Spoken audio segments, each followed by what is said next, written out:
Hey guys, welcome to our channel. இன்றைக்கி வீடியோவில் நம்ம என்ன டாபிக் பற்றி பார்க்க போகிறோன்னா, மஞ்சளுடன் இந்த ஒரு பொருளை கலந்து நீங்கள் தண்ணியில் போட்டாலே போதும். யாருக்காக நீங்கள் இதை செய்கிறீங்களோ அந்த நபருக்கு உங்களுடைய ஏக்கம் அதிகமாகும். எப்போவுமே உங்களை பற்றி மட்டும்தான் திங்க் பண்ணிக்கிட்டே இருப்பாங்க. அவங்களோட நினைவில் நீங்கள் மட்டும்தான் இருப்பீங்க. எப்போவுமே நீங்கள் தான் அந்த பர்சனை தேடி போய்கிட்டே இருக்கீங்க. அவங்க கண்டுக்காமல் இருக்காங்க அப்படின்னா இதை நீங்கள் செய்யுங்க. அவங்களே உங்களை தேடி வருவாங்க. உங்களை லவ் பண்ணுறேன்னு சொல்லிட்டு, மேரேஜ் பண்ணுறேன்னு சொல்லிட்டு நிறைய ஹோப் கொடுத்துருப்பாங்க. ஏமாற்றிட்டு போயிருப்பாங்க. நீங்கள் அவங்கள ட்ரூவாக லவ் பண்ணியிருப்பீங்க. திரும்ப அவங்க என் லைஃப்பில் வேணும், என்ன நினச்சி அவங்க ஏங்கிக்கிட்டே இருக்கணும், என்னுடைய காதல் அவங்களுக்கு புரியணும், அதை நான் புரிய வைக்கணும் அப்படின்னு நீங்கள் நினைக்கிறீங்கன்னா இதை நீங்கள் தாராளமாக பயன்படுத்துங்க. நன்மைக்காக மட்டுமே பயன்படுத்துங்க. நம்ம வீடியோக்குள்ளாடி போக முன்னாடி நம்ம சேனலை நீங்கள் இதான் ஃபஸ்ட் டைம் பார்க்குறீங்கன்னா மறக்காமல் சப்ஸ்கிரைப் பண்ணிக்கோங்க. பக்கத்தில் இருக்கக்கூடிய பெல் பட்டனையும் கிளிக் பண்ணிக்கோங்க. அப்போ தான் நான் போடக்கூடிய வீடியோஸ் எல்லாமே உடனுக்குடன் உங்களுக்கு நோட்டிஃபிகேஷனில் வந்துக்கிட்டே இருக்கும். வாங்க வீடியோக்குள்ளாடி போகலாம். இந்த மெத்தடை யாரெல்லாம் பயன்படுத்தலான்னா, பிரிந்து வாழும் காதலர்கள், பிரிந்து வாழும் கணவன் மனைவி, நண்பர்களுக்காக இதை நீங்கள் செய்யலாம். உங்களுடைய ரிலேஷன்ஷிப்பில் அடிக்கடி சண்டை வந்துக்கிட்டே இருக்குது. அவங்க பேசாமல் இருக்காங்க. நான் பேச ட்ரை பண்ணாலுமே என்கிட்ட முகம் கொடுத்து பேச மாட்டேங்கிறாங்க, என்னை ரொம்ப வெறுக்கிறாங்க. அவங்களுக்கு என்னுடைய நினைவு வரணும், அவங்களே என்னை தேடி வரணும்னு நினைக்கிறீங்கன்னா நீங்கள் இதை தாராளமாக பயன்படுத்தலாம். ஒன் சைடு லவ்ல இருக்கிறவங்க இதை பயன்படுத்தலாம். பெற்றோர் குழந்தைகளுக்காக, குழந்தைகள் பெற்றோர்களுக்காக இதை பயன்படுத்தலாம். இந்த மாதிரி யாருக்கு வேணும்னாலும் இதை நீங்கள் செய்யலாம். நன்மைக்காக மட்டுமே பயன்படுத்துங்க. தேவையில்லாத நபருக்காக நீங்கள் பயன்படுத்தினீங்கன்னா அதுக்கான விளைவுகளையும் நீங்கள் சந்திக்க நேரிடும். இந்த மெத்தடை நீங்கள் எந்த இடையில ஸ்டார்ட் பண்ணணும் அப்படின்னா, ஞாயிற்றுக்கிழமை அல்லது திங்கக்கிழமை அல்லது வியாழக்கிழமை, இந்த நாட்களில் ஏதாச்சும் ஒரு நாளில் இதை நீங்கள் தொடங்கலாம். தொடர்ந்து இந்த மெத்தடை நீங்கள் 11 நாட்கள் நீங்கள் செய்யணும். இடையில கேப் எதுவுமே இருக்கக்கூடாது. ஒரு நாள் மெத்தடு செஞ்சுட்டு மறுநாள் மெத்தடு செய்யாமல் விடுறது, அதுக்கப்புறமா தொடங்குறது, இந்த மாதிரி இருக்கக்கூடாது. நீங்கள் கண்டினியூவாக 11 நாட்கள் இதை நீங்கள் செய்யணும். பெண்கள் தீட்டு சமயத்தில் இதை நீங்கள் செய்யலாம். நான்வெஜ்ஜு சாப்பிட்டுட்டு இதை நீங்கள் செய்யலாம். நான்வெஜ்ஜு சாப்பிட்டீங்க அப்படின்னா குளிச்சுட்டு தான் இந்த மெத்தடை நீங்கள் செய்யணும். எந்த நேரத்தில் இந்த மெத்தடை நீங்கள் செய்யணும் அப்படின்னா, நைட்டு நீங்கள் தூங்க போகிறதுக்கு முன்னாடி தான் இந்த மெத்தடை நீங்கள் செய்யணும். சாப்பிட்டுட்டு உடனே இந்த மெத்தடை நீங்கள் செய்யக்கூடாது. நீங்கள் இந்த மெத்தடை செய்கிறீங்க அப்படின்னா நீங்கள் சாப்பிட்றதுக்கு அந்த இடையில 1 ஹவர் அல்லது 2 ஹவர் அந்த கேப் உங்களுக்கு கண்டிப்பாக இருக்கணும். சாப்பிட்டுட்டு உடனே நீங்கள் செய்யக்கூடாது. சாப்பிட்டுட்டு உடனே நீங்கள் செஞ்சீங்க அப்படின்னா அந்த எனர்ஜி கரெக்டாக இருக்காது. நீங்கள் செய்யக்கூடிய மெத்தட்லேயும் உங்களுக்கு கான்சென்ட்ரேஷன் இருக்காது. அதனால் நீங்கள் சீக்கிரமாக சாப்பிட்டுக்கோங்க. நைட்டு நீங்கள் தூங்க போகிறதுக்கு ஒரு 10 நிமிஷத்துக்கு முன்னாடி இதை நீங்கள் செய்யுங்க. எப்போ நீங்கள் தூங்க போகிறீங்களோ உங்களுடைய எல்லா வேலையும் முடிச்சுட்டு இதை நீங்கள் செய்யுங்க. உங்களுடைய மைண்டு ரொம்ப ஃப்ரீயாக இருக்கணும். அமைதியான ஒரு பிளேஸை நீங்கள் சூஸ் பண்ணிக்கோங்க. நீங்கள் எந்த இடத்துல உட்காந்துட்டு வேணும்னாலும் இதை நீங்கள் செய்யலாம். யாருமே உங்களை டிஸ்டர்ப் பண்ணக்கூடாது. யாராச்சும் வருவாங்களா அப்படின்னு பார்த்து பயந்து இந்த மாதிரி நீங்கள் செய்யக்கூடாது. இந்த மாதிரியெல்லாம் நீங்கள் செஞ்சீங்க அப்படின்னா இது உங்களுக்கு வேலை செய்யவே செய்யாது. ஒரு மேனிஃபெஸ்டேஷன் உங்களுக்கு வேலை செய்யாமல் போகுது அப்படின்னா உங்களுடைய எண்ணங்களை எப்படி நீங்கள் கரெக்டாக வச்சுருக்கீங்க, எப்போவுமே நீங்கள் பாசிட்டிவாக இருக்கீங்களா, உங்கள் பர்சன் மேலே எந்த விதமான நெகட்டிவும் இல்லாமல் அவங்கள பற்றி நினைக்கிறப்ப உங்களுக்கு பாசிட்டிவான எண்ணங்கள் மட்டும்தான் வருதா, இந்த மாதிரி நீங்கள் தெளிவாக முதல்ல பாருங்கள். ஏன்னா நிறைய பேருடைய மேனிஃபெஸ்டேஷன் ஃபெயில் ஆகிறதுக்கான மெயின் ரீசன் பார்த்தீங்கன்னா உங்களுடைய நெகட்டிவ் தாட்டு தான். இது எனக்கு நடக்குமா நடக்காதா அப்படின்னு சொல்லிட்டு ரொம்ப பயப்படுறது. அது மட்டும் இல்லாமல் அந்த பர்சனுக்காக நீங்கள் அவங்கள சேஸ் பண்ணிக்கிட்டே இருக்கிறது. இந்த மாதிரியெல்லாம் நீங்கள் இருந்தீங்க அப்படின்னா உங்களுடைய மைண்டு அதே மாதிரி தான் உங்களுக்கு திரும்ப திரும்ப திரும்ப வேலை செஞ்சுக்கிட்டே இருக்கும்.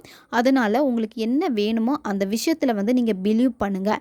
நம்ம சேனலில் கொடுக்கக்கூடிய எல்லா விஷயம் பார்த்தீங்கன்னா லா ஆஃப் அட்ராக்ஷனோடைய கலந்த ஒரு தாந்திரிகம் தான்.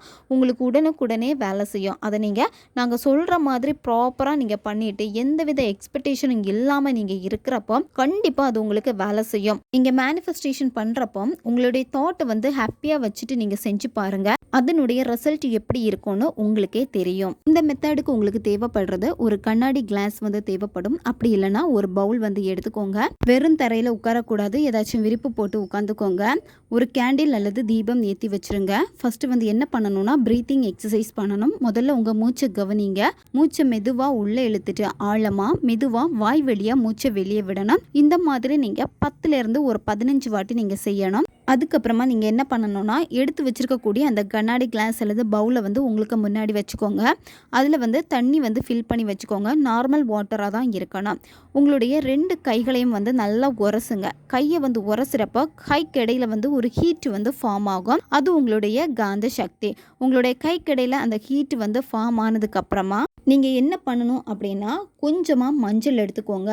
அதுக்கப்புறமா கொஞ்சமாக பச்சை கற்பூரம் எடுத்துக்கோங்க. கொஞ்சமாக சுகர் எடுத்துக்கோங்க. இந்த 3 பொருட்களையும் உங்களுடைய இடது உள்ளங்கையில் நீங்கள் வைக்கணும். வச்சதுக்கப்புறமா என்ன பண்ணணும்னா, உங்களுடைய வலது கையை அந்த பொருட்களுக்கு மேலே நீங்கள் வைக்கணும். வச்சுட்டு 2 கையும் வந்து பார்த்திங்கன்னா நல்லா வந்து நீங்கள் உரசணும். அதாவது கைகளை சேர்த்து வச்சுட்டு கைகளுக்கு இடையில இருக்கக்கூடிய அந்த பொருட்களை வந்து பார்த்திங்கன்னா நீங்கள் நசுக்கிற மாதிரி கொஞ்சம் அழுத்தமாக நீங்கள் செய்யணும். இந்த மாதிரி செய்கிறப்போ யாருக்காக இதை நீங்கள் செய்கிறீங்களோ அந்த நபரை வந்து நினச்சிக்கோங்க. இப்போவும் அவங்க வந்து உங்களுக்காக தான் ஏங்கிக்கிட்டு இருக்காங்க, உங்கள் நினப்பில் தான் இருக்காங்க, உங்கள் கூடவே தான் இருக்காங்க அப்படின்னு அந்த நபரையே நீங்கள் நினைக்கணும். அவங்க இல்லை அப்படி ஒரு உணர்வை நீங்கள் கொடுக்கவே கூடாது. இப்போவும் இருக்காங்க, உங்களை அவங்க நொடிக்கு நொடி தேடுறாங்க. உங்களுடைய நினைவுக்கு தான் அவங்க ஏங்கி தவிச்சுக்கிட்டே இருக்காங்க. எப்போவுமே உங்களுடைய பேரை தான் அவங்க சொல்கிறாங்க. 24 ஹவர்ஸும் வந்து உங்களுடைய ஏக்கமாக இருக்காங்க. இதை வந்து நீங்கள் உணர்வு பூர்வமாக விஷுவல் பண்ணணும். அந்த பர்சன் உங்ககிட்ட கண்டிப்பாக இந்த மாதிரி இருந்திருப்பாங்க. உங்ககிட்ட பேசுகிறப்ப எப்போவுமே உங்களுக்கு கால் பண்ணுறது, எப்போவுமே உங்களுக்கு மெசேஜ் பண்ணுறது, எப்போவுமே எனக்கு உன்னுடைய ஞாபகமாக இருக்குது, உங்ககிட்ட பேசணும் போல் இருக்குது, நீ எனக்கு வேணும், என் வாழ்க்கைக்கு நீ கண்டிப்பாக வேணும். இந்த மாதிரி அந்த நபர் வந்து ஸ்டார்டிங் உங்ககிட்ட ரொம்ப அன்பாக தான் பழகியிருப்பாங்க. இப்போ அவங்க உங்களை விட்டு விலகி போயிருக்காங்க. அப்போது அவங்க ஆல்ரெடி அந்த மாதிரி உங்கள் கூட இருந்திருக்காங்க. இப்போவும் அந்த பர்சன் அதே மாதிரி தான் உங்கள் கூட இருக்காங்க அப்படின்னு சொல்லிட்டு நீங்கள் அதை உணர்வு பூர்வமாக விஷுவல் பண்ணணும். விஷுவல் பண்ணிவிட்டு அந்த நபருடைய பேரை வந்து 11 முறை நீங்கள் சொல்லுங்கள். நீங்கள் அவங்கள என்ன நேமில் அதிகமாக கூப்பிடுவீங்களோ அந்த பெட் நேமே நீங்கள் இங்கே சொல்லலாம். நீங்கள் இதை விஷுவல் பண்ணுறப்போ அவங்களுடைய பேரை சொல்கிறப்ப எல்லாமே வந்து கையில் இருக்கக்கூடிய அந்த பொருளுக்கு அந்த எனர்ஜியை வந்து நீங்கள் கொடுக்கணும். கையை லைட்டாக வந்து நீங்கள் நசுக்கிக்கிட்டே இருக்கணும்.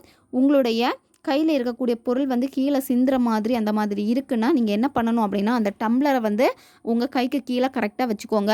உங்கள் கையிலேருந்து விழக்கூடிய பொருள் வந்து அந்த தண்ணிக்குள்ளாடி விழுற மாதிரி நீங்கள் வச்சுக்கோங்க. கையில் இருக்கக்கூடிய அந்த பொருளை வந்து என்ன பண்ணணும் அப்படின்னா, அடுத்து நீங்கள் கொஞ்சமாக கையில் இருந்து நீங்கள் அந்த தண்ணிக்குள்ளே போடணும். கையில் இருக்கக்கூடிய அந்த பொருட்களை மொத்தத்தையும் வந்து அந்த தண்ணிக்குள்ளே போட்டுட்டு அடுத்து நீங்கள் என்ன பண்ணணும் அப்படின்னா, அந்த டம்ளரை வந்து உங்களுடைய இடது கையால் வந்து மேலே மூடி வச்சுருங்க.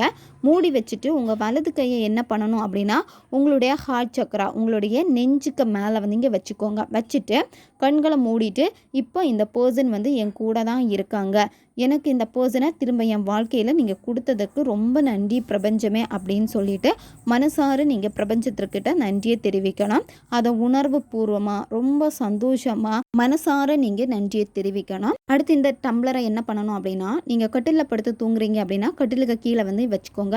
இல்லை நீங்கள் வந்து கீழே தான் தரையில் தான் படுத்து தூங்குற மாதிரி இருக்குது அப்படின்னா உங்கள் பக்கத்தில் வச்சுக்கோங்க. ஆனால் கை கால் வந்து அதில் படக்கூடாது, அந்த தண்ணி கீழே சிந்தக்கூடாது. அதுக்கேற்ற மாதிரி நீங்கள் கொஞ்சம் சேஃபாக வச்சுக்கோங்க. மறுநாள் காலையில் அந்த தண்ணியை வந்து நீங்கள் செடிக்கு ஊற்றிடுங்க. அப்படி இல்லைன்னா கால் மிதிப்படாத சுத்தமான ஒரு இடத்துல நீங்கள் ஊற்றிடுங்க. இந்த மாதிரி தான் தொடர்ந்து நீங்கள் 11 நாள் நீங்கள் செய்யணும். 11 நாட்களுக்குள்ளாடி இது உங்களுக்கு ரிசல்ட்டை கொடுத்துரும். யாருக்காக இதை நீங்கள் செஞ்சீங்களோ அந்த நபர் வந்து நொடிக்கு நொடி உங்களை பற்றி மட்டும்தான் நினச்சிக்கிட்டே இருப்பாங்க. உங்ககிட்ட பேசணும் அப்படின்னு அவங்களுக்கு தோணும். ஆட்டோமேட்டிக்காக அவங்களே உங்களை தேடி வருவாங்க. ஓகே காய்ஸ், தேவைப்படுறவங்க இதை பயன்படுத்திக்கோங்க. நம்ம சேனல் உங்களுக்கு பிடிச்சிருக்குன்னா மறக்காமல் சப்ஸ்கிரைப் பண்ணிக்கோங்க. வீடியோவை தேவைப்படுற உங்கள் ஃப்ரெண்ட்ஸுக்கும் மறக்காமல் ஷேர் பண்ணுங்கள். அவங்களுக்கும் இது உபயோகமாக இருக்கும். இன்னும் நிறைய வீடியோஸ் நம்ம சேனலில் அப்லோட் ஆகிட்டே இருக்கும். பக்கத்தில் இருக்கக்கூடிய பெல் பட்டனையும் மறக்காமல் ப்ரெஸ் பண்ணி வச்சுக்கோங்க. அப்போ தான் நான் போடக்கூடிய வீடியோஸ் எல்லாமே உடனுக்குடன் உங்களுக்கு நோட்டிஃபிகேஷனில் வந்துக்கிட்டே இருக்கும். அடுத்த ஒரு வீடியோ பதிவில் சந்திக்கலாம். நன்றி.